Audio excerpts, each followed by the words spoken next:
Well, Jon, thanks for hanging out with us here in the garage. I mean, to give a brief rundown, Jon, correct me if anything's wrong here, but founding member of the Vipers, currently in the Fleshtones, promoter, musician, rock and roller, preacher of the faith of rock, the power of rock and roll, and Stereo Dinner, which I'm interested to find out more about. If you don't care, let's just start off our talk.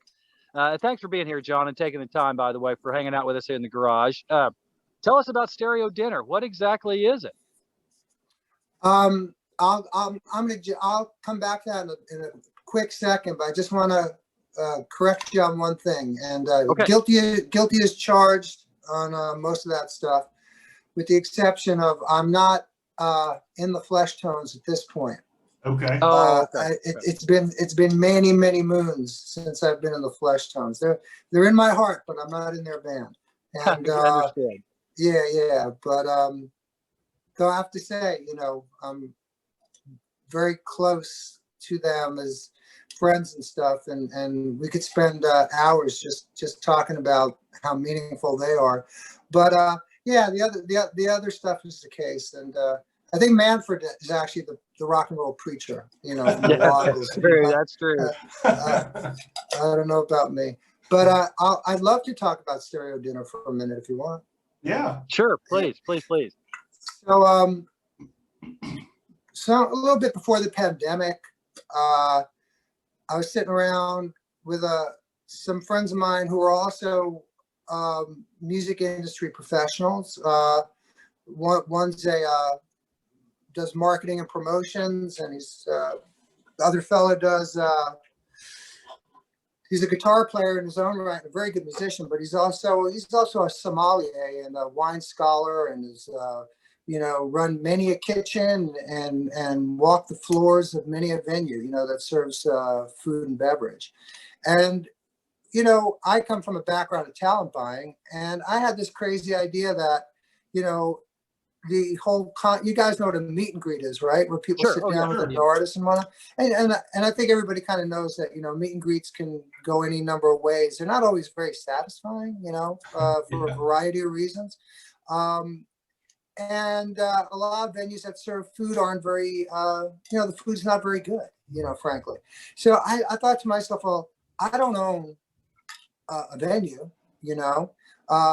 but I know many, many wonderful restaurants where if I could sit affable, approachable, accessible artists down with 30, super fans, what a recipe for disaster that is. But not really. But actually, that's the idea. That's the idea.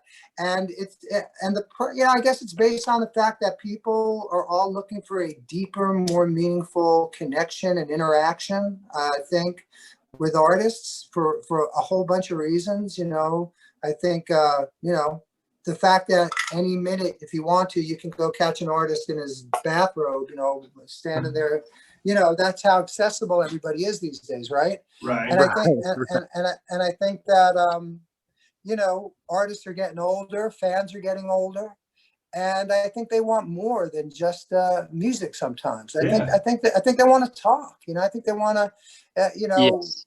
they want, it's all about the music, of course, but I think there's sometimes, I think, you'd like to know what's on an artist's mind, and every now and again, I even think an artist is curious to know what a fan actually is thinking. Right. And that's the long explanation. That's what Stereo Dinner does. It brings together. It unites people, and it's a positive thing. Which breaking bread brings on conversation. So I think that's pretty cool. Yeah, man. I mean, it's exactly that. And, it's funny, you'll appreciate this. The first one that I had, and, as a talent buyer, as a booker and stuff, I got on the phone with a lot of agents and artists, and I said, this is a new concept in fan engagement, and it's delicious. And, would you be interested in doing this? And this was right before the pandemic kind of slammed the door on everything. So I had a lot of interested people, and then none, of course, because pandemic. But my first one, and it's real fun, it would have been great, didn't happen. and I hope we can reschedule it. But it was actually, I think you'll really like this. It was a multi-course meal and wine pairing with Mickey Dolenz. Oh, wow. Oh, And, oh man, that would and, be great. and you get to not only break bread with Mickey, but you get to sing karaoke with him Oh, wow. at the table. And at the table. So, you can be working on your appetizer and then singing, Daydream Believer with Mickey Dolenz. That's awesome. And if that's not nutty, I don't know what is. But it's actually a lot of fun, and it's very meaningful. And there are fans, particularly with someone like Mickey Dolenz. I mean, geez, these people are just, that you can't be any more committed. And an opportunity to do that, it's a very, very different experience than going to a show. Sure. And so, that's a really good example, of what a stereo dinner is. And they're very carefully programmed Q&A. We usually have a moderator or a host who acts as a sort of friendly buffer between the attendees and the artists and keeps the conversation going and on message. And the first one that we actually did, our launch one, was Monty A. Melnick. Do you guys know Monty? Yes, Yeah. the manager of the Ramones. Or Yeah. You got it. He's like, one of the very last living connections to the Ramones. Right. And so we did a Ramones recollection dinner with Monty Melnick, hosted by Lenny Kaye from Patti Smith. Oh, wow. I could And spend 4 hours or 5 hours just talking to Lenny, about his record, his record collection. Exactly right. And we did it at a place called Bar Preemy, which is located on 2nd Street and the Bowery, renamed Joey Ramone Place. I mean, they renamed the street Joey Ramone Place. And so which is literally, spitting distance from CBGB's, where it used to be CB's. Wow. So that was, that's a stereo dinner. Heck yeah, that's awesome. Yeah. What a great idea. What a great idea. And to me, it's positive. Everybody gets a little bit out of it, and it just builds positiveness. And I think we need that more than ever. I mean, I really do. And it connects people. I agree with you 100%. I really agree with that. And people, these are just meaningful connections, and people really appreciate it. And you can feel it and see it, during the course of this meal, which roughly runs about 90 minutes, 2 hours sometimes. And sometimes they'll even pick up an instrument and do some strumming. It's all very worked out, but it's also very casual. I'm hoping this confirms. It'd be pretty great if it does. I'm trying to do one with Bootsy Collins. Oh, wow. That'd be great. Yeah, wouldn't it? I almost came real close to Judy Collins. I didn't realize how my Collins is there. A lot of Collins. I should get the Collins kids, maybe. No. And Phil, don't forget Phil. Yep, there you go. So he would be amazing. She would be incredible. I'm hoping Chris Franz and Tina Weymouth from Talking Heads Tom Tom Club do it. Oh, wow. So, it's really interesting stuff. Yeah. That's very neat. Oh, what a great idea. Now, if anybody's interested, just stereodinner.com, or where would they go, John? That's it. Stereodinner.com. Okay. And we love people. I'm sorry, go ahead. No, I just mainly in New York. Are you going to do things on the West Coast too, or just mainly in New York? Everywhere, and that's the other thing, again, kind of coming from this long background of talent buying and booking and promoting shows, we're able to do these while an artist is on tour or off. We can we can literally do them before the show. In other words, great idea. That's awesome. And it's a great truthfully, when you get into the nitty gritty, it's really nice revenue for the artists. They make extra money, and you gotta eat. Might as well get paid for it, right? That's right. But it's really not as cynical as that. Everybody gets really into it. Like the artists help us design the menu. Often they're going to be used as platforms to talk about stuff that has nothing to do with music whatsoever. Right. It could be it could be a charity. It could be anything. It could be a listening party. It could Right. yeah. Well, like you said, it seems like everybody gets something out of it. Even the artist gets stuff out of it. So right. And so we're doing them everywhere. I mean, we'll do it wherever the artist is. We joke that we'll do it at a Michelin star restaurant or at the artist's favorite food truck. It's all about it just being this culinary connection, this shared culinary experience, and it can happen anywhere. That's so it's awesome. Cool. Yeah. Very cool. Yeah, Craig's a bit of a foodie. I'm an entry level foodie, but Craig's more advanced than I am. Shoot, I just learned what charcuterie meant, so I'm doing well.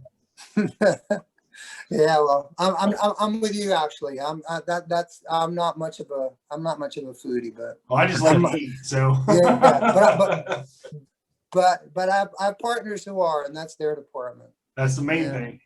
Yeah, man. But thanks for John, asking. if we could go over a little bit and talk about your role as a promoter. I went on a positive note. I think one thing that I hope comes out of this pandemic for you guys, just want to throw this out there, is I'm hoping that it's going to be a return to venues. People will be hungry enough that when I was a kid growing up, I mean, the roller rink would have live bands. There'd be 2 or 3 bar, even a little town that I live in, even in Louisville, on any given night, there would be 10 places where live bands could play. And I'm hoping that, I don't know, John, what's your thoughts, Craig? You guys, do you think there's going to be a chance of that coming back as a result of the pandemic? I think everybody's hungry to get back out there. So, yeah, I think it's already coming back with a vengeance. Yeah, I really do. It might be a little reckless, or it may not be, but it may prove to be a little reckless later. We don't know. It's such uncharted territory. Precautions are in place I think mostly to the best of everyone's abilities. But they're coming back with vengeance. And I can tell you that as a promoter who, goes to other venues and put shows in other venues, that the competition and fight to fill the calendar it's rough. It's rough because there are so many acts who, had to cancel their 20 and 2021 tours, who are now, rescheduling them for 2022 and 90 days from now moving forward. And so the answer, I think, really is that it is back. It is with a vengeance. And I think it's a good thing. It's a good thing. Oh, yeah. Yeah. Definitely good for us as fans. So, yeah. Well, you look like an artist. I mean, say somebody like, I'm just Springsteen, paid his dues playing clubs up and down the Jersey, the shore there. I mean, Mellencamp here in the Midwest played all kinds of places. Look at the Beatles in Hamburg and all around Liverpool. I mean, I think that's where you develop great talent and you put in your 10,000 hours as a band. And as just a fan of music, I'm ready to get in a place and just rock out. But now, Cavestomp, John, I don't mean to build up your ego here, but Cavestomp, to me, has done a lot for keeping true, authentic rock and roll alive. And I know it's brought several bands back together. Are we looking at that in 2022? Is that on the books? I'm hoping. I'm hoping. So are we. Yeah. Thank you. Cavestomp really did come from, a warm and fuzzy place, pun intended.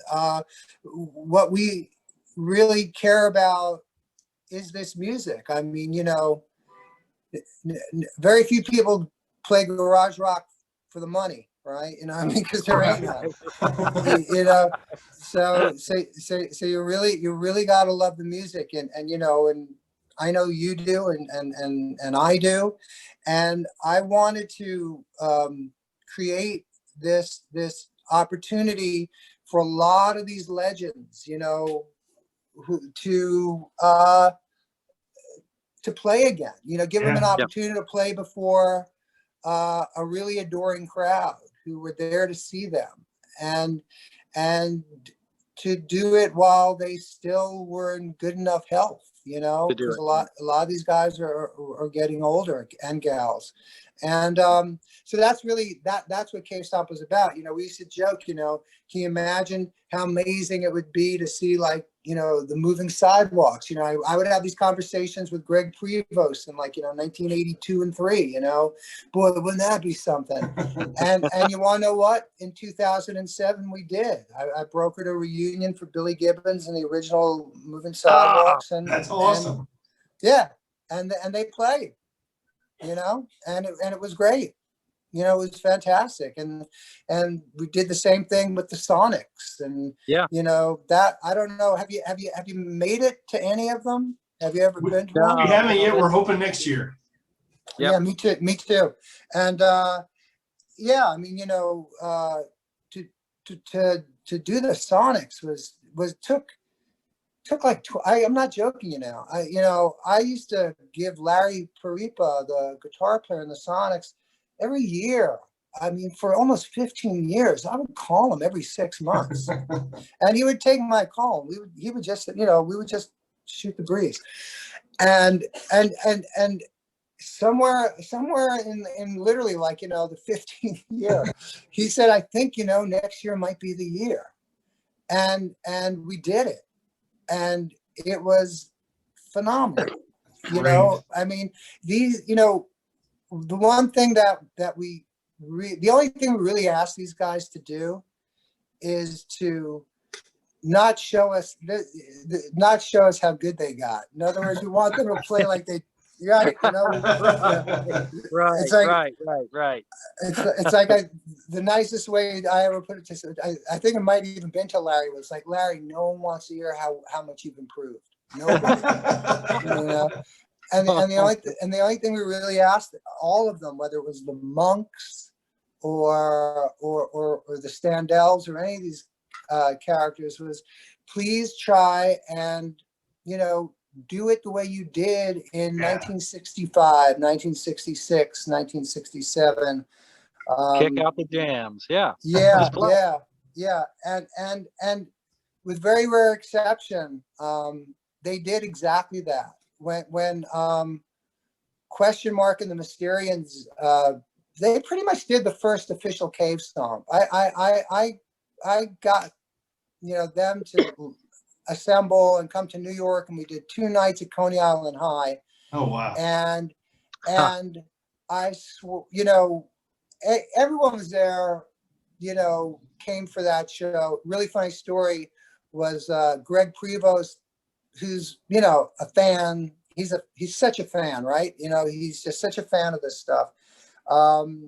And he shows up into Question Mark's mobile home. They drove in a mobile home, and Greg walks in gushing, like, you know, like you know, really like a fan. And he goes, Rudy, it would mean everything to me if you would take this picture with me and sign, you know, these records. And Question Mark looked at me and he went, it's Question Mark. There's no Rudy here. There's no Rudy. Awesome. Yeah. And these, you know, he was every, you know, he was nuts in a really great way. You know, I mean, he absolutely lived and breathed his whole thing. And you know, we only referred to him as Question Mark. That's so awesome. Yeah, he once said to me, you know, John, when I first arrived on the scene, people thought I was a gimmick. But how can I be? I was born on Mars many eons ago. That's great. I love it. And he meant it. Yeah. He really meant it. You know, I'm a person. I like their second album as much as I do the first. I only have the first 2, so. Me too. And you know what I was able to do, because I got them into the studio to re-record, you know, all the essential stuff. Wow. And there was a third album which was never released. Oh. Okay. Yeah. but it was owned by Cameo Parkway, and so there was no negotiating for its release. But Yeah. we did get to record some of the songs that were on that third album. Cool.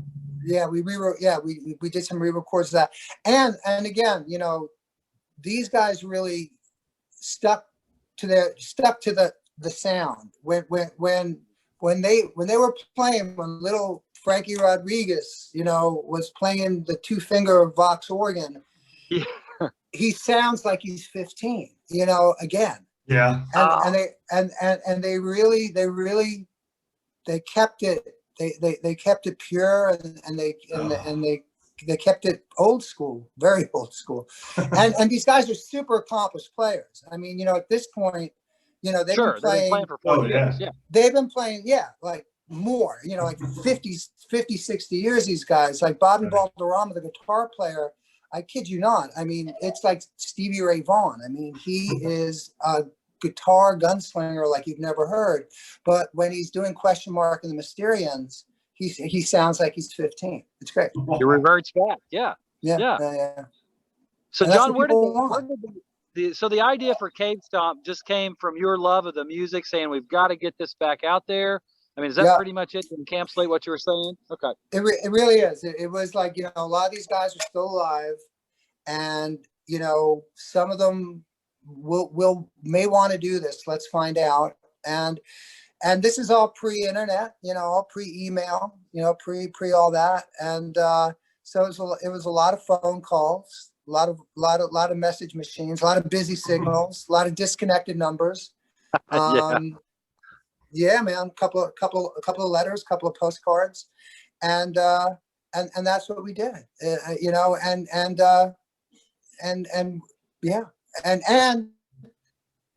what we affectionately think of as the snot-nosed young upstarts that these old bands inspired, we would get them on the bills as well.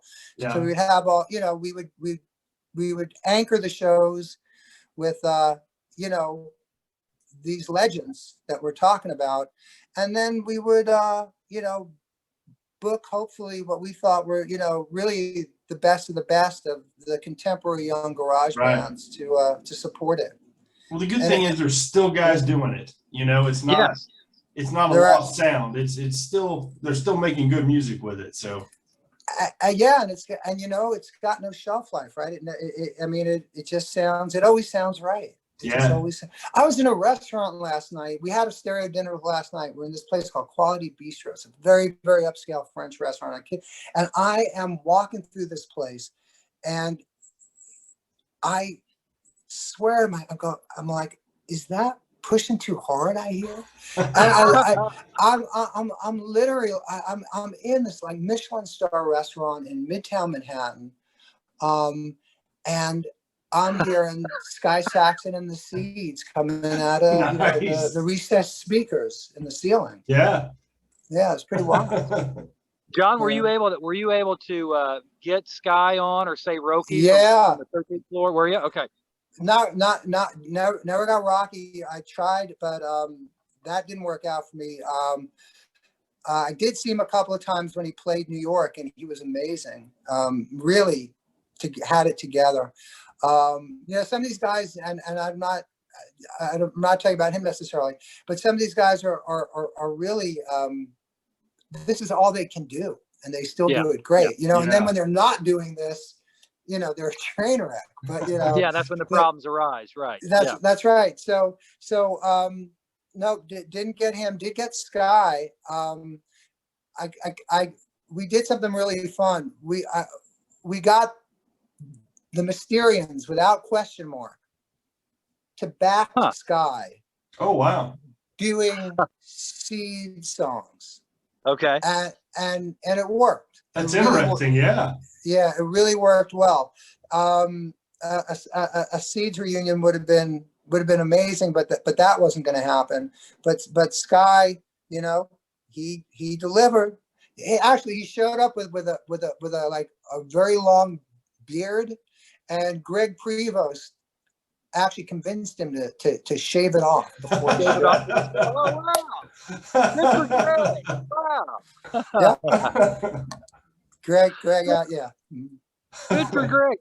But Yeah. John, to go back, did you first get the bug with the Beatles on Sullivan, or when did you first fall in love? Was it pre-Beatles with rock and roll? In New York City, we have still have it too. It's an oldies station called WCBS, and it was mostly like doo-wop and top 40 throughout the years. So you'd hear "It's My Party" and you'd hear everything you think you'd hear on an oldies station. Yeah. But every now and again, you'd slip in something. They would slip in something, and the song that really kind of changed it for me, that made me sort of sit up and take notice and say, I've got to learn more about this, was "Liar Liar" by the Castaways. I just heard it. It was a random cut that the DJ threw in. I think I don't even think I'd heard the Ramones at that point. I probably about 17 maybe at that time. Okay. And so that's going back, back a couple hundred years. And and I sought it out, and from that I discovered Nuggets. That's how I found Nuggets. Oh yeah. Because that blew the garage door off the hinges, if you will. From that moment on, there was just no turning back. And that's how I discovered it, was "Liar Liar" by the Castaways. I had heard some of these songs too, but it was probably 76, 77 where I finally found a copy of Nuggets, the original 2 LP. I'm thinking 70. I can't remember for sure. It was like, holy shit, I'm in love. This was it. Now the springboard for me, of course, was the Beatles. Everybody say hi to Ringo back there. Hello, Ringo. Hey, happy birthday! But yeah, that's right. Today is Ringo's. But yes. But anyway, it's last week. But anyway, long story short is the Lenny and the Nuggets whole Nuggets compilation has really got it for me. Craig, how about you? Oh yeah, that's definitely one for me. I was an 80s kid, so I was born in the 70s, but it was the 80s before I really found music. Yeah. I'm kind of with you on that. I mean, that's what kind of really opened the door for me. And living in Queens at the time, just a few subway stops from the Ramones. Actually, oh, that's crazy. Yeah, they were in Forest Hills, and I was in Kew Gardens, and it was probably about a year later that I heard them, and of course, at that point, I stopped wearing my Led Zeppelin Zofo denim jacket and cut my hair above my shoulders and really stopped listening to progressive and metal and hard rock and really and then just really just delved into the Ramones and the counterculture that existed in New York City at that time. So, you would see, you would see bands like Television and Talking Heads for like $2. And see, you're right in the middle of all of that. So all on the same bill. Or you'd see John, I'm envious. Sorry, yeah, it was very envious. Yeah, legendary. It was pretty amazing. I mean, I think two things that I'll remember as being really, really kind of explains the way it was being in Max's, Kansas City on a very rainy night and seeing Devo. Oh, wow. And it was like 10 other people there, and David Bowie was one of them. Oh, wow. And so the year's got to be like, I don't know, 70, could it be 78 maybe? Probably earlier. Something maybe a year earlier than that. Anyway, 77 or so, yeah. And then the other one was seeing the Police at CBGB's. Yeah. And knowing that this is some important shit. Yeah. Well, that's what I was This going is to ask. music that matters. If you saw it and was like, oh, this is going to blow up, or like that's taking off, or. Yeah. And I got to say, hearing the Ramones, and I think everybody says this, and I think people say this about the Beatles too. I say it about the Beatles as well, that it might have been the only one band other than the Beatles I'd ever heard where there was no learning curve, nothing I needed to get used to. I liked it immediately. Right. Yes. I understood it immediately. Yep. And I'd never heard anything like it up until that second. It connected. Yes. Yeah, it's so odd when how often do you hear something that's absolutely fresh and a brand new musical language that you've never heard before, but you immediately get it as you're hearing it, and you love it from that moment on. That's unusual. So, John, you were able to then. I mean, CBGB's was still a valid. Max's Kansas City. So you were able to like hop on the subway and go to these shows. Yeah. And I know, and it's so funny to me. I mean, fellas like you, who didn't live here, we kind of took it for granted, and it still, is a little surprising when we hear, our peers and contemporaries who didn't see it, right, marvel over it. Yeah. But it was pretty amazing. I mean,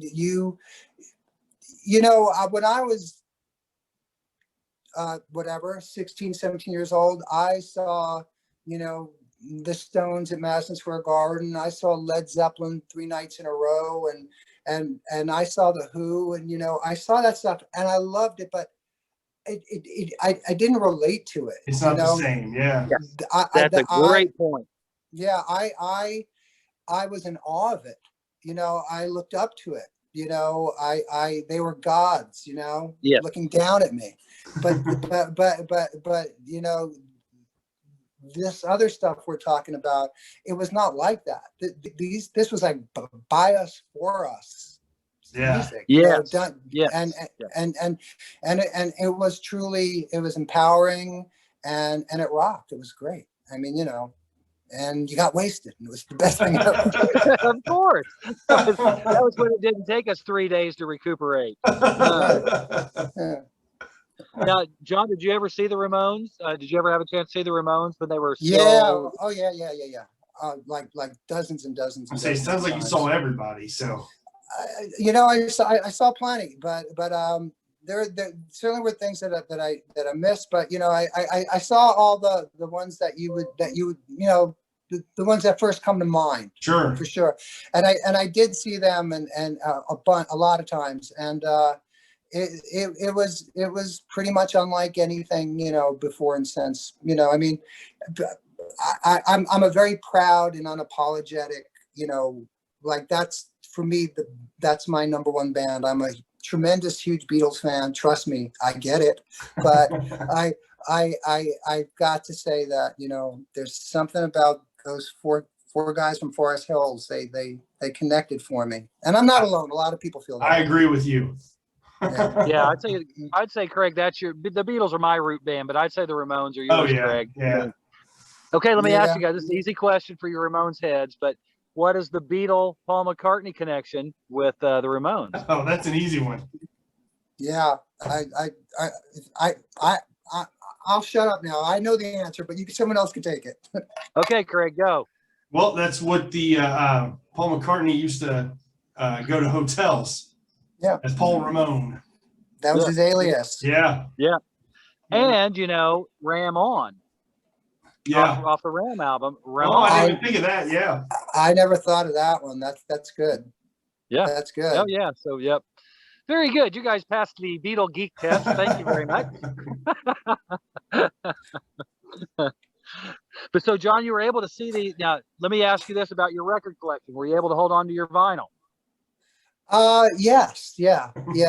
Much to the dismay of, anyone who's ever lived with me. Yeah.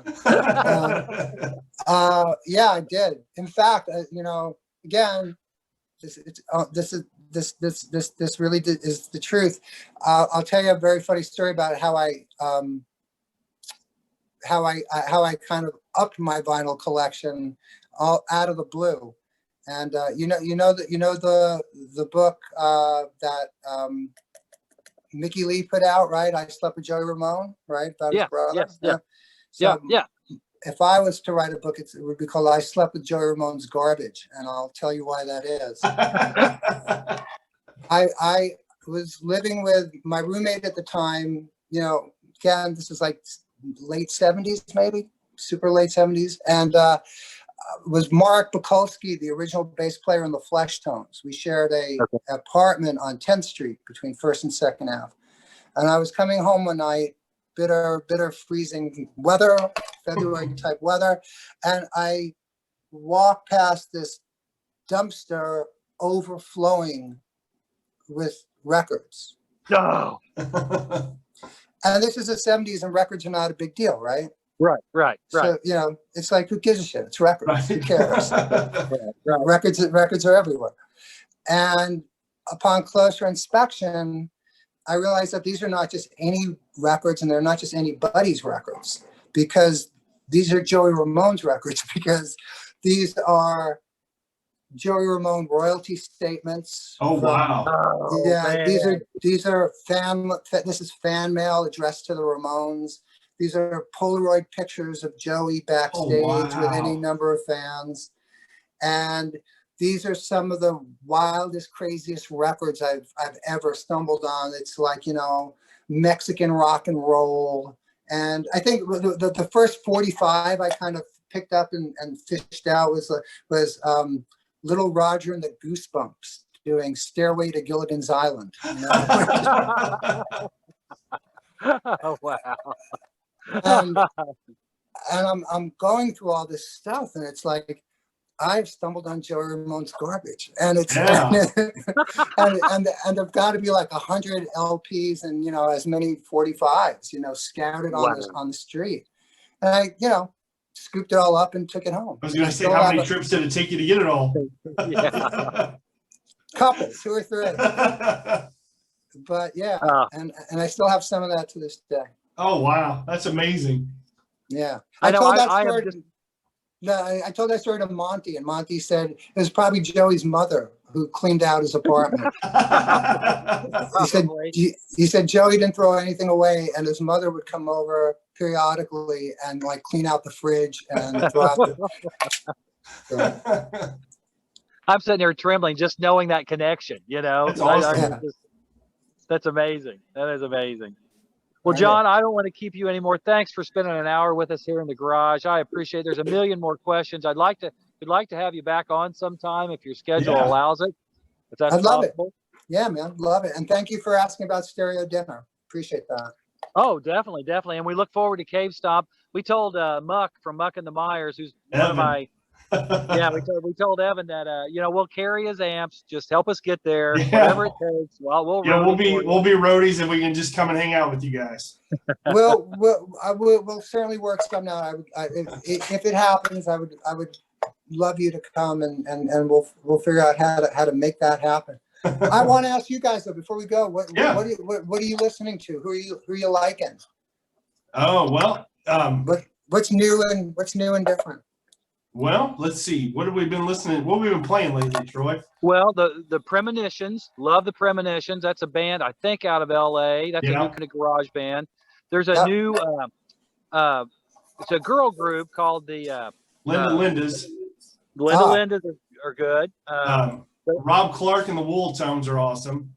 Yes, have you heard of Rob? I have not. That I haven't you should heard. check out Rob Clark. I'm writing it down. I will. And of course, Muck. We listen to Muck quite a bit. Muck and the Myers. I'm trying to think of what else we've been playing lately. Well, we did the Drama Dolls, like the Drama Dolls really well out of LA. I'm I just got turned on to a band called the Nude Party. I don't know if you're familiar with them or not. Great band. Kind of that psychedelic kind of garage sound to them. Yeah, more psychedelic than straight up garage, but love it. I mean, it's authentic. To me, got to be authentic. If it's real, coming from the heart, that's what matters Yeah. for me. Who else, Craig? The gals that you're going to introduce at Punk Rock Bowling. Oh, Hot Laundry. Hot Laundry's another good band too. Oh yeah, they're great. They're great. Yeah. They're Yeah. great. They're great. Have you guys heard Le Grey Grays? Yes. Yes. I bring it up because I only learned about this, I don't know, a couple of months ago, and amazing. Just they're French. Yeah. They're a French band, correct? Yeah.